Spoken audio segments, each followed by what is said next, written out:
সেদিন রংপুর দেখেন একটা চারজনকে মেরে ফেলছে, দুই ড্রাগিস্ট মিলে।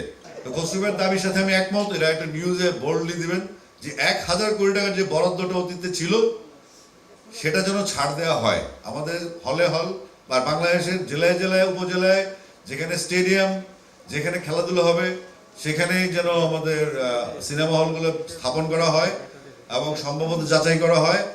আমরা বিশ্বাস করি বিনোদন এবং স্পোর্টস, আমাদের ড্রাগ 83 লক্ষ ড্রাগ। এই দেখেন পরশুদিন রংপুর দেখেন একটা চারজনকে মেরে ফেলছে, দুই ড্রাগিস্ট মিলে। তাহলে এগুলো কিন্তু হবে ঘরে ঘরে। এটা একটা প্ল্যান, এটা একটা আন্তর্জাতিক মিশন। বাংলাদেশকে আমরা যদি একটু লেখাপড়া করতাম, একটু যদি হংকংয়ের দিকে তাকাইতাম, আফিম ওয়ার্ড বলে এটাকে, চায়না অ্যান্ড ইংল্যান্ডের আফিম ওয়ার্ড। চায়না 100 বছর হংকং শাসন করছে শুধু আফিম ওয়ার্ডের জন্য। তাহলে আমাদের প্রজন্মকে বাঁচাইতে হলে খেলাধুলা এবং বিনোদনের কোনো বিকল্প নেই। এগুলো যারা বন্ধ করার চেষ্টা করবে তারাই আফিম বেচে, এবার যেই লেবাসেও। Thank you so much.